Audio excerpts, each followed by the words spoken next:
ಜಲದೌವನ ಆರ್ಭಟ. ಕೆಎಸ್ಆರ್ಟಿಸಿ ಭರ್ತಿಯಾಗಿದ್ದೇ ತಡ, ನದಿ ತೀರದಲ್ಲಿ ಶುರುವಾಯಿತು ಡವ. ಶ್ರೀರಂಗಪಟ್ಟಣದಲ್ಲಿ ಪಿಂಡ ಪ್ರಧಾನಕ್ಕೂ ಬ್ರೇಕ್. ಇದು ಗೋಕಾಕ್ ನಗರನ ಅಥವಾ ಕೆರೆನ? ಅಯ್ಯೋ ನಮ್ ಕತೆ ಏನಪ್ಪಾ ಅಂತ ನಾಯಿಗಳು ಏನ್ ಮಾಡಿದ್ವು ಗೊತ್ತಾ? ಕಾಳಜಿ ಕೇಂದ್ರಗಳಲ್ಲಿ ಜನರ ಪಾಡು ಅಯ್ಯೋ ಪಾಪ.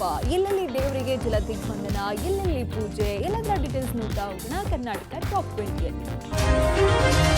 ಕೆಆರ್ಎಸ್ ಡ್ಯಾಂನಿಂದ 1,30,000 ಕ್ಯೂಸೆಕ್ ನೀರು ಹರಿಬಿಟ್ಟಿರುವ ಹಿನ್ನೆಲೆಯಲ್ಲಿ ಕಾವೇರಿ ನದಿ ರೌದ್ರ ನರ್ತನದೊಂದಿಗೆ ಹರಿತಾ ಇದೆ. ಈ ಪರಿಣಾಮ ಮಂಡ್ಯ ಜಿಲ್ಲೆಯ ಶ್ರೀರಂಗಪಟ್ಟಣ ತಾಲೂಕಿನ ನಿಮಿಷಾಂಬ ದೇವಸ್ಥಾನದ ಮುಂಭಾಗ ಸಂಪೂರ್ಣ ಜಲಾವೃತಗೊಂಡಿದೆ. ನಿನ್ನೆ ನಿಮಿಷಾಂಬ ದೇವಸ್ಥಾನದ ಸ್ನಾನಘಟ್ಟ ಮುಳುಗಡೆಯಾಗಿತ್ತು. ಇಂದು ದೇವಸ್ಥಾನದ ಮುಂಭಾಗ ಪಾರ್ಕಿಂಗ್ ಸ್ಥಳ, ನವಗ್ರಹ, ಅರಳಿಕಟ್ಟೆ, ಶಿವನ ದೇಗುಲಗಳು ಮುಳುಗಡೆಯಾಗಿದೆ. ಕಾವೇರಿ ಅಬ್ಬರಕ್ಕೆ ಗೋಸಾಯಿ ಘಾಟ್ ಮುಳುಗಡೆಯಾಗಿದೆ. ಪಿಂಡ ಪ್ರದಾನ ಕೈಂಕರ್ಯಕ್ಕೆ ಸಾರ್ವಜನಿಕರಿಗೆ ನಿರ್ಬಂಧ ವಿಧಿಸಲಾಗಿದೆ. ಇತ್ತ ಶ್ರೀರಂಗಪಟ್ಟಣದ ವೆಲ್ಸ್ಲೆ ಬ್ರಿಡ್ಜ್ 95% ಮುಳುಗಡೆಯಾಗಿದ್ದು ವಾಹನ ಸಂಚಾರ ನಿಷೇಧಿಸಲಾಗಿದೆ. ಶ್ರೀರಂಗಪಟ್ಟಣದ ರಾಮಕೃಷ್ಣ ಆಶ್ರಮ ಜಲಾವೃತವಾಗಿತ್ತು. ನಿನ್ನೆಯೇ ಅಧಿಕಾರಿಗಳು ಸ್ವಾಮೀಜಿ ಹಾಗೂ ಸಿಬ್ಬಂದಿಯನ್ನ ಬೇರೆ ಕಡೆ ಸ್ಥಳಾಂತರ ಮಾಡಿದ್ದಾರೆ. ಮಳವಳ್ಳಿಯ ಮುತ್ತತ್ತಿ ಕ್ಷೇತ್ರಕ್ಕೆ ಹೆಚ್ಚಿನ ಸಂಖ್ಯೆಯಲ್ಲಿ ಪ್ರವಾಸಿಗರು ಬರ್ತಾ ಇರೋದ್ರಿಂದ ಮುತ್ತತ್ತಿ ಸುತ್ತಮುತ್ತ ನಿಷೇಧಾಜ್ಞೆ ವಿಧಿಸಲಾಗಿದೆ. ನಾನಿದೀಗ ಶ್ರೀರಂಗಪಟ್ಟಣದಲ್ಲಿರುವಂತಹ ಏನು ವೆಲ್ಸ್ಲೆ ಬ್ರಿಡ್ಜ್ ಬಳಿ ಇದ್ದೀನಿ. ದೃಶ್ಯದಲ್ಲಿ ಗಮನಿಸ್ತಾ ಇದ್ದೀವಿ, ಇನ್ನೇನು ಕೆಲವೇ ಅಡಿಗಳಷ್ಟೇ ಬಾಕಿ ಇರುವಂಥದ್ದು. ಯಾಕಂದ್ರೆ ಕೆಆರ್ಎಸ್ ಅಣೆಕಟ್ಟೆಯಿಂದ 1,30,000 ಕ್ಯೂಸೆಕ್ ನೀರನ್ನ ಹರಿಬಿಟ್ಟಿರುವಂತಹ ಪರಿಣಾಮವಾಗಿ ಈ ಒಂದು ಬ್ರಿಡ್ಜ್ ಸುಮಾರು 220 ವರ್ಷಗಳ ಇತಿಹಾಸ ಉಳ್ಳಿರುವಂತಹ ಬ್ರಿಡ್ಜ್ ಇದೀಗ ಕಳೆದ ಒಂದು ವಾರದಿಂದ ಅಂದರೆ 4-5 ದಿನಗಳಿಂದ ಸಂಪೂರ್ಣವಾಗಿ ಈ ಒಂದು ಸೇತುವೆ ಮೇಲೆ ವಾಹನ ಸಂಚಾರವನ್ನ ಸ್ಥಗಿತ ಮಾಡಲಾಗಿದೆ. ಕೊಡಗು ಜಿಲ್ಲೆಯಲ್ಲಿ ಧಾರಾಕಾರ ಮಳೆ ಮುಂದುವರೆದಿದ್ದು ಭಾಗಮಂಡಲದ ತ್ರಿವೇಣಿ ಸಂಗಮ ಮತ್ತೆ ಮುಳುಗಡೆಯಾಗಿದೆ. ಭಾಗಮಂಡಲ ನಾಪೋಕ್ಲು ರಸ್ತೆ ಮೇಲೂ ಕಾವೇರಿ ನೀರು ಹರಿತಾ ಇದೆ. ಹಲವೆಡೆ ಪ್ರವಾಹದ ಭೀತಿ ಎದುರಾಗಿದೆ.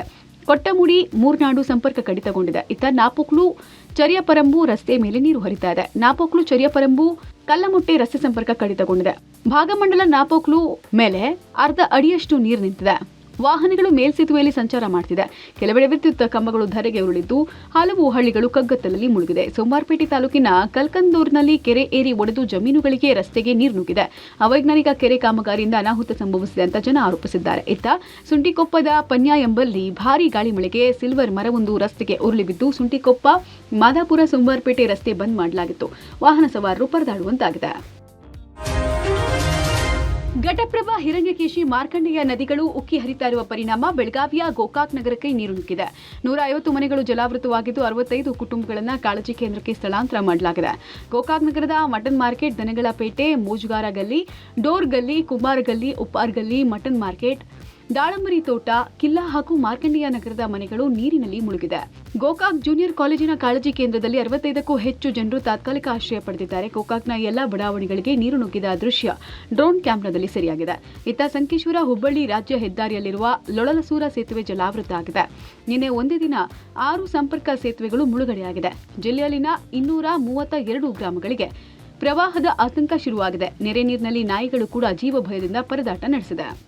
ಗೋಕಾಕ್ ನಗರದಲ್ಲಿ ನೀರು ಯಾವ ಥರ ನುಗ್ಗಿದೆ ಅಂತೇಳಿ ಡ್ರೋನ್ ಮುಖಾಂತರ ನೋಡ್ಕೊಂಡು ಬರೋಣ ಬನ್ನಿ. ವಿಶೇಷವಾಗಿರೋದು ಏನಂತಂದರೆ ಈ ಎಲ್ಲೆಲ್ಲಿ ಹೋಗಿದೆ ಹಾಗೆ ಅಂತೇಳಿ ಕೂಡ ಈ ಒಂದು ಡ್ರೋನ್ ಮುಖಾಂತರ ಹೇಳೋದು. ಇದು 2019ರಲ್ಲಿ ಏನು ಫ್ಲಡ್ ಬಂದಿತ್ತು ಅದನ್ನು ನೆನಪಿಸ್ತಕ್ಕಂಥ ಇದೆ ಅಂತ ಹೇಳಿ ಇಲ್ಲಿ ಜನ ಕೂಡ ಹೇಳ್ತಾ ಇದ್ದಾರೆ. ಯಾಕೆ ಅಂತಂದರೆ ಪ್ರಮುಖವಾಗಿ ಏನು ಘಟಪ್ರಭಾ ನದಿಗೆ ನಿನ್ನೆ 67,000 ಕ್ಯೂಸೆಕ್ ನೀರನ್ನು ಹರಿಬಿಟ್ಟಿದ್ದಾರೆ. ಮಹಾರಾಷ್ಟ್ರದ ಪಶ್ಚಿಮ ಘಟ್ಟಗಳಲ್ಲಿ ಸುರಿಯುತ್ತಿರುವ ನಿರಂತರ ಮಳೆಯಿಂದಾಗಿ ಘಟಪ್ರಭಾ ನದಿ ಉಕ್ಕಿ ಹರಿತಾ ಇದೆ. ಹಿರಣ್ಯಕೇಶಿ, ಧೂಪದಾಳ, ಮಾರ್ಕಂಡೆಯ ಜಲಾಶಯಗಳ ಮೂಲಕ ಘಟಪ್ರಭೆಗೆ 65,000 ಕ್ಯೂಸೆಕ್ ನೀರು ಹರಿದು ಬರ್ತಾ ಇದ್ದು ಮುಧೋಳ ತಾಲೂಕಿನ 5 ಕಿರು ಸೇತುವೆಗಳು ಮುಳುಗಡೆಯಾಗಿದೆ. ಮಿರ್ಜಿ ಸೇತುವೆ ಕೂಡ ಮುಳುಗಡೆಯಾಗಿದ್ದು ನದಿ ತೀರದ 8 ಮನೆಗಳಿಗೆ ನೀರು ನುಗ್ಗಿತ್ತು. ಆ ಕುಟುಂಬಗಳ 32 ಜನರನ್ನ ಸ್ಥಳೀಯ ಆಯುಷ್ ಆಸ್ಪತ್ರೆಯ ಕಾಳಜಿ ಕೇಂದ್ರಕ್ಕೆ ಶಿಫ್ಟ್ ಮಾಡಲಾಗಿದೆ. ಮನೆ ಬಿಟ್ಟು ತಮ್ಮ ಸರಕು ಸಾಮಗ್ರಿಗಳನ್ನು ಕಟ್ಟಿಕೊಂಡು ಕಾಳಜಿ ಕೇಂದ್ರದಲ್ಲಿ ಕಾಲ ಕಳೆಯುವಂತಾಗಿದೆ. ಇನ್ನು ಕೆಲವರು ಮನೆ ಖಾಲಿ ಮಾಡಿ ಸಂಬಂಧಿಕರ ಊರುಗಳಿಗೆ ಹೊರಟಿದ್ದಾರೆ. ಘಟಪ್ರಭಾ ನದಿಗೆ ಅಪಾರ ಪ್ರಮಾಣದ ನೀರು ಹರಿದು ಬರ್ತಾ ಇರತಕ್ಕಂಥ ಹಿನ್ನೆಲೆಯಲ್ಲಿ ಈಗಾಗಲೇ ಮುಧೋಳ ತಾಲೂಕಿನ ಬಹುತೇಕ ಹಳ್ಳಿಗಳು ಜಲಾವೃತದ ಭೀತಿಯನ್ನು ಎದುರಿಸ್ತಾ ಇರತಕ್ಕಂಥದ್ದು. ಅದರಲ್ಲೂ ಮುಖ್ಯವಾಗಿ ಚನ್ನಾಳ ಹಾಗೂ ಮಿರ್ಜಿ ಗ್ರಾಮ, ಈಗಾಗಲೇ ಮಿರ್ಜಿ ಗ್ರಾಮದಲ್ಲಿ ಪ್ರವಾಹದ ಆತಂಕ ಸೃಷ್ಟಿಯಾಗಿರುವಂಥದ್ದು. ಸುಮಾರು 500ಕ್ಕೂ ಹೆಚ್ಚು ಎಕರೆ ಈಗಾಗಲೇ ಬೆಳೆದಂಥ ಬೆಳೆ ಸಂಪೂರ್ಣವಾಗಿ ಜಲಾವೃತದ ಆತಂಕ ಎದುರಿಸ್ತಾ ಇರತಕ್ಕಂಥದ್ದು. ಮಹಾರಾಷ್ಟ್ರ ಮಹಾರಾಷ್ಟ್ರ ಘಟ್ಟ ಪ್ರದೇಶಗಳಲ್ಲಿ ರಣಮಳೆ ಮುಂದುವರೆದಿದ್ದು ಕೃಷ್ಣಾ, ದೂದ್ಗಂಗಾ, ವೇದಗಂಗಾ, ಹಿರಣ್ಯಕೇಶಿ ನದಿ ತೀರದಲ್ಲಿ ಪ್ರವಾಹ ಎದುರಾಗಿದೆ. ಹಿರಣ್ಯಕೇಶಿ ಅಬ್ಬರಕ್ಕೆ ಬೆಳಗಾವಿಯ ಸಂಕೇಶ್ವರ ಪಟ್ಟಣದ ಪ್ರಸಿದ್ಧ ಶಂಕರಲಿಂಗ ದೇವಸ್ಥಾನ ಜಲಾವೃತ ಆಗಿದೆ. ಹಿರಣ್ಯಕೇಶಿ ನದಿ ತೀರದ ಸಂಕೇಶ್ವರ ಪಟ್ಟಣದ ಗ್ರಾಮ ದೇವತೆ ಮಹಾಲಕ್ಷ್ಮಿ ದೇವಸ್ಥಾನವು ಜಲಾವೃತ ಆಗಿದೆ. ಪಟ್ಟಣದ 27ಕ್ಕೂ ಹೆಚ್ಚು ಮನೆಗಳಿಗೆ ನೀರು ನುಗ್ಗಿದೆ. 2019ರ ಪ್ರವಾಹದಲ್ಲಿ ಬಿದ್ದ ಮನೆಗಳಿಗೆ ಇನ್ನೂ ಪರಿಹಾರ ಕೊಟ್ಟಿಲ್ಲ. ಜಿಲ್ಲಾಡಳಿತದ ಯಾವುದೇ ಅಧಿಕಾರಿಗಳು ಸಂಪರ್ಕ ಮಾಡಿಲ್ಲ ಅಂತ ಅಧಿಕಾರಿಗಳ ವಿರುದ್ಧ ಸಾರ್ವಜನಿಕರು ಆಕ್ರೋಶ ಹೊರಹಾಕಿದ್ರು. ಕೃಷ್ಣಾ ನದಿ ನೀರಿನ ಒಳಹರಿವಿನಲ್ಲೂ ಗಣನೀಯ ಏರಿಕೆಯಾಗಿದ್ದು 2,52,000 ಕ್ಯೂಸೆಕ್ ಒಳಹರಿವಿದ್ದು ನದಿ ತೀರದಲ್ಲಿ ಪ್ರವಾಹದ ಭೀತಿ ಶುರುವಾಗಿದೆ.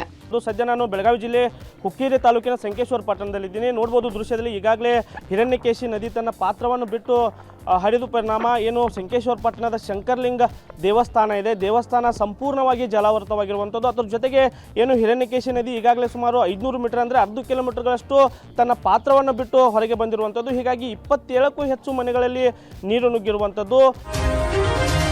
ಅಂಕೋಲದ ಶಿರೂರಿನಲ್ಲಿ ಗುಡ್ಡ ಕುಸಿತ ಸ್ಥಳದಲ್ಲಿ 12ನೇ ದಿನ ಕಾರ್ಯಾಚರಣೆ ನಡೀತಾ ಇದೆ. ಇಲ್ಲಿ ತನಕ 8 ಮೃತದೇಹಗಳು ಪತ್ತೆಯಾಗಿದ್ದು ನಾಪತ್ತೆಯಾಗಿರುವ ಲೋಕೇಶ್ ನಾಯಕ, ಜಗನ್ನಾಥ್, ಅರ್ಜುನ್ಗಾಗಿ ಶೋಧ ನಡೀತಾ ಇದೆ.